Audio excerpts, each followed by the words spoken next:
What's up guys, Jaboosle here back with a brand new video, and today we're going to be going over whether or not it's worth playing Arena Breakout in 2024. Before we do, as always, if you enjoyed the video then make sure to leave a like, it really helps us out, and subscribe to the channel for more mobile gaming content. But anyway, back to Arena Breakout. This game is quite possibly the single most hardcore, realistic first-person shooter to ever hit the mobile platform. It has some of the most realistic animations we've ever seen in a mobile game.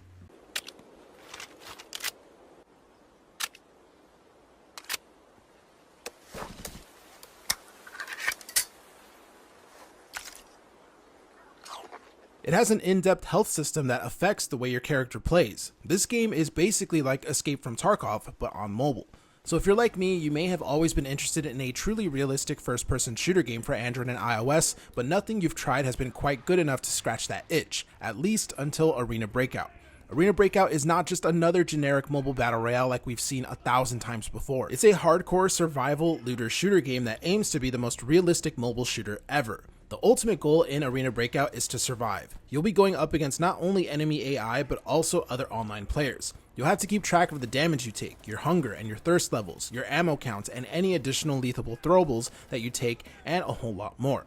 The only way that you're going to win a raid is by finding one of the various marked locations on the map referred to as extraction points. If you happen to die in an enemy encounter, then you lose everything. All the loot that you went into the raid with and all of the loot that you found while you were in it are now up for grabs for anyone who may encounter it. This makes the game especially scary to play because there is so much on the line in every single match, and each raid has such a high risk, but for those that can rise above and escape, well then they get to reap the rewards and gain access to even more resources that will help you further in the game. So there are two ways that you will find yourself playing. In Tack Ops, you will use your own character and your own loot. This mode carries the most risk since you will be using your own loot that you either found or purchased, but it also offers the ability to customize exactly what you will start the raid off with. If you want to go in with nothing but a knife, well, you can do that. Or maybe your last raid didn't go so well and you want to bring in some extra gear for better survivability, well, you can do that too.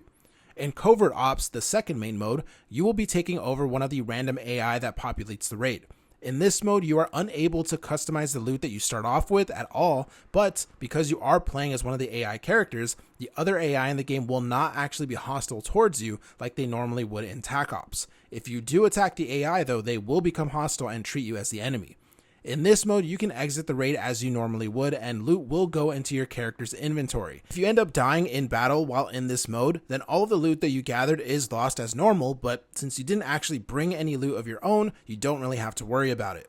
This mode offers lower risk than Tack Ops, but it also limits how you start the raid and could potentially cost you the match if you are unable to find decent weapons in the raid to protect yourself. Now, when it comes to the available maps in-game, there are a total of 6 primary maps that are unlocked at various levels. The first 3 maps are Farm, Valley, and Northridge. Farm is pretty much what you would expect. There's a lot of farmland to explore and a lot of open fields, so definitely make sure to watch your back because you never know when someone might have you in their sights. Valley is the second map that becomes available to players and features key points in the map, such as the beachside villa and the radar station. This map has a little bit more going on than Farms, so definitely make sure to choose your positionings carefully because you may end up in one of the hotspots located around the map. These areas usually do offer better kinds of loot, but they also offer the most danger. The third map is called Northridge. This map has one of my favorite hotspots in the game at the moment, and that is the Northern Mountain Resort. Now, this place is a huge multi-story building with lots of enemy AI presence, and it does offer some really good loot, but because of this location will probably be a highly contested area for loot-hungry players. The other 3 maps are Armory, TV Station, and Port. Armory is pretty much a military armory with a bunch of enemy AI presence. Pretty self-explanatory. TV Station is a completely indoors map and can have as many as 3 enemy AI bosses on the map. And lastly, there's Port, which is a seaside port with a crazy amount of action going on at any given time. Now, earlier we mentioned that Arena Breakout has some of the most realistic gameplay that we've ever seen on the mobile platform, so I thought it'd be best to go ahead and demonstrate exactly why that is. For example, in most other games, you can inspect your weapon and get a better view of it, and it's a cool feature, but it doesn't really do much other than look cool. Well, in Arena Breakout, they take it one step further. You can not only inspect your weapon, but you can actually also inspect your current magazine to give you an idea of how much ammo you actually have left. This is an incredibly useful tool because the last thing you want in an encounter is going into a fight without knowing how much ammo you have left in the chamber. Arena Breakout also features an extensive gunsmith tool which allows you to customize your weapon and fit different attachments to them in order to maximize your gameplay. There are even different ammo types that work differently based off of how they're designed. So for example, maybe you're noticing that your bullets don't seem to be doing much damage against certain levels of armor. Well, in that case, you could simply upgrade your ammo to a type that offers better armor penetration. All of these little things make Arena Breakout's gunplay some of the best and most realistic on the mobile platform. Another great example to back up that claim is the intricate health system. In this game, it is not enough to just watch your HP and use generic healing items. You need to watch every single major limb and body part to ensure that you haven't taken damage that could affect your character. For example, if your arms get injured enough, you will be unable to effectively hold your weapon and aim. If you happen to greatly injure your legs, your character will be unable to run and will limp until healed. And speaking of healing, there are a bunch of different healing items that'll all do different specific jobs. For example, medical kits are general healing items. If you take in extensive damage, then this is probably the one that you will turn to. But if your damage is too severe, then the medical kit may not be an option. So in that case, you would have to rely on other medical items such as painkillers.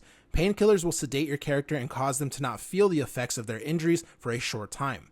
On top of the healing system, your character also gets hungry and thirsty, so you need to make sure to keep this in mind and use food or liquid items to keep them healthy.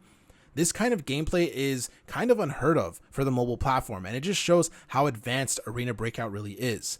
Now, on top of all of this, one of my favorite features about this game is that it is first-person perspective only. I mean, finally, we have so many third-person options on mobile, but it doesn't get any better or any more realistic than when a game is played in the first person. This was one of the deciding factors for me in choosing this game above anything else. I mean, it just makes everything feel so much more tactical and realistic.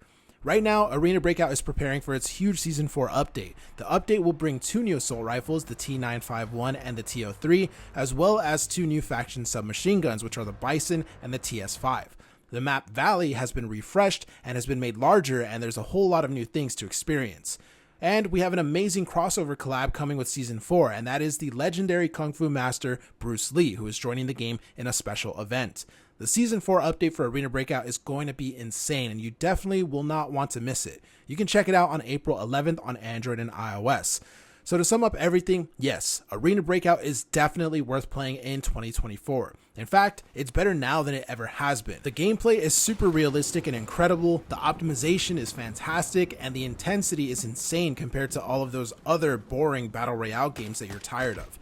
That wraps it up for this video. Appreciate all of you for watching. Make sure to subscribe for more mobile gaming content, and I will see you in the next video.